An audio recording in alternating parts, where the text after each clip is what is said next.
Bonjour les enfants, groupe scolaire Pierre Larousse présente des cours de communication en ligne pour le niveau scolaire CM2, les 5e années. Notre leçon d'aujourd'hui, c'est comment poser des questions. Alors, on va commencer par un dialogue. Vous faites du sport. Donc, la situation, c'est deux jogeurs dans un parc public. Avant de passer au dialogue, j'aimerais bien expliquer le mot jogeur. Jogeur, c'est un nom masculin. C'est une personne qui pratique le jogging. Ça veut dire qui fait du sport, la course à pied. On va faire une petite lecture de ce dialogue avant de passer à l'explication de comment on pose des interrogations. Ce dialogue, c'est entre deux personnes, Marius et Renaud. Vous faites souvent du jogging? Oui, je fais du jogging tous les matins. Et vous? Moi, je ne fais pas souvent de jogging, mais je fais beaucoup de sport. Je fais du tennis, du foot, du basket. Vous ne faites pas du tennis par hasard? Si, je fais du tennis, du volley. J'adore ça. Et où est-ce que vous faites le tennis? Il y a un club dans le quartier? Je suis nouveau ici. Oui, il y a un club juste après le parc. Vous prenez la route là en face et après, il y a une base de loisirs avec un lac. Il y a beaucoup d'activités.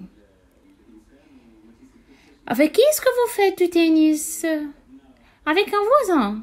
Il habite dans la même rue. C'est facile à organiser. Mais si vous voulez venir, c'est avec plaisir. On joue tous les samedis. Sauf qu'il ne fait vraiment pas beau. Merci, c'est gentil. Mais le samedi, c'est difficile. J'ai des occupations avec ma famille. Dis donc, à la prochaine. On dit interrogation, c'est une phrase interrogative, ou poser une question. D'abord, on va voir la formation d'une interrogation à l'oral. Donc, interrogation à l'oral, on va voir 4 cas. D'abord, on a le mot interrogatif plus le verbe. Par exemple, pourquoi vous faites du sport? Et j'utilise le point d'interrogation bien sûr.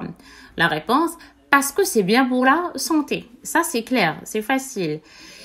On a la deuxième interrogation. Quand est-ce que vous faites du sport? La réponse, nous faisons du sport le samedi. Donc, on a utilisé le mot interrogatif quand plus est-ce que plus le verbe pour former l'interrogation. Le troisième cas, c'est le plus familier. Je l'utilise souvent à l'oral. Et il habite où? Je mets l'interrogation à la fin, le mot interrogatif à la fin de la phrase. Il habite où? Il habite à Paris. Donc, c'est plus familier. Et on peut former l'interrogation à travers une phrase, mais en changeant l'intonation. Ça veut dire, le récepteur ne peut pas voir le point d'interrogation quand je parle avec lui, mais il doit sentir qu'il s'agit d'une question à travers ma voix. Il y a un club dans le quartier? Oui, il y a un club juste après le parc.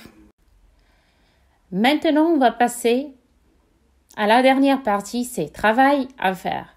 D'abord, le premier travail, dialogue à retenir. Il faut apprendre ce dialogue. Le deuxième travail, pose la question qui convient au mot souligné. On a 2 phrases. Je fais du tennis le week-end. Elles prennent un cours de tennis en appliquant tout ce qu'on a vu dans cette leçon pour répondre à ces 2 phrases. Merci. À bientôt dans une nouvelle leçon. Merci, votre maîtresse qui vous aime.